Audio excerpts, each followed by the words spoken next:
When life gets hectic, it's good to know that you don't need to do a lot to maintain or even make progress in your fitness journey. And this might be necessary if, like me, you're not a physique competitor and you're just wanting to live a healthy lifestyle and be in great shape for as long as possible. So in this video, I'm breaking down the minimums you need. Firstly, to keep your gains. Secondly, to make gains. This knowledge is going to stop you from hitting pause on your health next time you face a busy spell at work, your social calendar gets stacked, or you go jetting off on your holidays. Let's get started with what the minimums are to keep your gains. To that end, we'll be looking at the following research review. The researchers were curious about the minimum dose of exercise you need to maintain aerobic capacity, muscle size, and strength, and they searched the scientific literature for answers. Then they used their learnings to create some practical guidelines for how to cut back on exercise without losing your gains. Specifically, this study focused on performance, defined as common adaptations to training such as aerobic capacity, strength, and muscle size.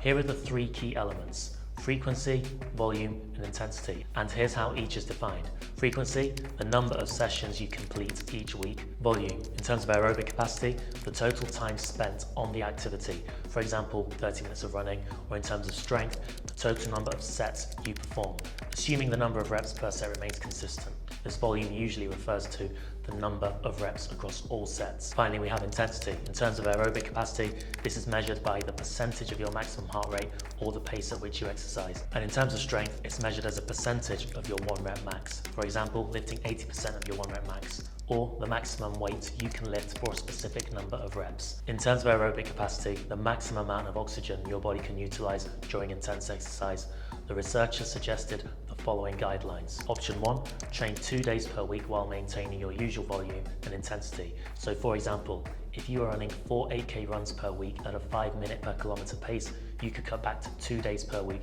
without changing anything else. Option 2, you can reduce by up to 66% if you maintain previous exercise frequency and intensity. The researchers say you can drop to as little as 13 minutes per session. For example, you could reduce your running time from 45 minutes to 15 minutes per session. In terms of strength minimums to maintain your gains, this is very interesting. They found the following: 1 day per week, 1 set per exercise with maximum effort on the last rep. Let me just insert a caveat here: make sure you warm up properly. It's a bad idea to go into a heavy work set cold. So to maintain your strength, I would choose just one exercise, and my go-tos would be the following: squats, deadlifts, bench press, pull-ups. Just getting yourself into the gym and performing just one of these exercises would be valuable, and it's sometimes a strategy that I employ myself. In terms of muscle size, before I let you know the recommendations, there are gaps in the research here, which is why a key age bracket is missing out.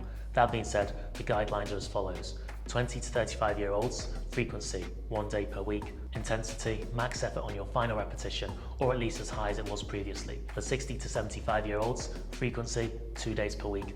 Volume, 2 to 3 sets per exercise. In terms of intensity, max effort on your final rep, or at least as high as it was previously also.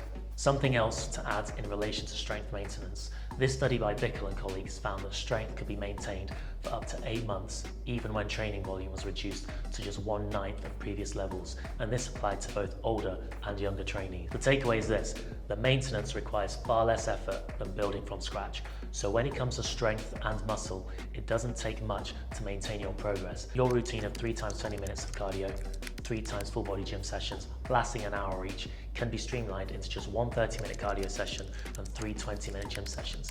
This change reduces your weekly workout time from 5 hours to 1 hour and 30 minutes, saving you 3 hours and 30 minutes per week. Now let's talk about gains. We're going to focus on the minimums needed to make progress in terms of your strength, health, and muscle mass. In terms of strength, we'll refer to a 2017 meta-analysis that investigated the effects of training volume on strength gains. This review, which included 9 studies meeting its criteria, aimed to analyze the impact of low, medium, and high weekly set strength training on male muscular strength per exercise. When comparing strength gains from before to after the intervention, many people who did more sets per week made slightly better gains than those who did fewer sets. The difference in the effect size, so that's a measure of the impact between the two, was 0.19, with high weekly sets being higher. So for those doing fewer sets, the effect was 0.81, meaning they still saw good improvements. One of the studies included in the meta-analysis was this one, which randomly assigned resistance-trained individuals to 6 weeks of squats exercise prescribed at 80% of their 1 rep max, so in the strength training range,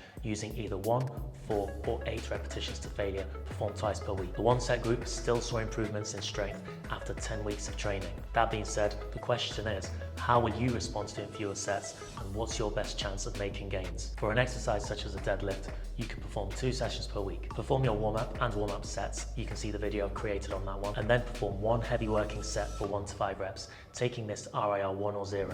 This will be preferred to ensure that we're really challenging ourselves. When it comes to strength training, I've used this strategy myself, training my favourite lifts 1 time per week, but working really hard, and this has led to some decent PRs. Now in terms of health, here's what we're talking about. Lowering your risk of mortality, diabetes, cardiovascular disease, cancer. This 2022 review found that 30 to 60 minutes of lifting per week provided maximum risk reduction for such conditions. Alright, let's talk about how much work you really need to put in to see muscle growth. Now, a lot of people think you need to be doing tons of sets every week to make progress, but here's the truth. Even doing fewer than 5 sets per week can lead to muscle growth. According to research, if you're doing less than 5 sets per muscle group per week, you can still see around about a 5.4% increase in muscle size. 5 to 9 sets, you can see 6.6% gains, and 10 plus sets, we're talking 9.8% gains. Now let's put those weekly sets into perspective. Imagine that doing 10 or more sets per week gives you the maximum possible muscle growth, so that's 100%. How do fewer sets compare? If you're doing between 5 to 9 sets per week, you're looking at around about 67% of the maximum growth. And if you're doing fewer than 5 sets per week, you're still getting around about 55% of the maximum gains. So while more sets do lead to more muscle growth, even if you're doing fewer than 5 sets per week, you're still getting over half the potential gains of someone doing 10 or more sets.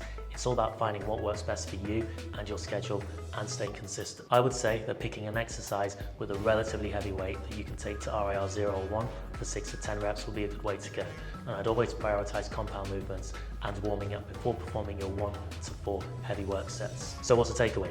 Something really is better than nothing, guys. Maintaining some level of activity is going to help you to avoid the inertia that can come from stopping entirely, and it's also helpful to keep you motivated and engaged in your fitness journey. Whether you're juggling a busy life or just prefer shorter workouts, the key is to train smart, pick effective exercises and work hard. When life gets busy, which it will, adjust your approach, but keep doing something. Even 30 minutes of lifting per week will yield benefits. Thanks for watching, and I'll see you in the next video.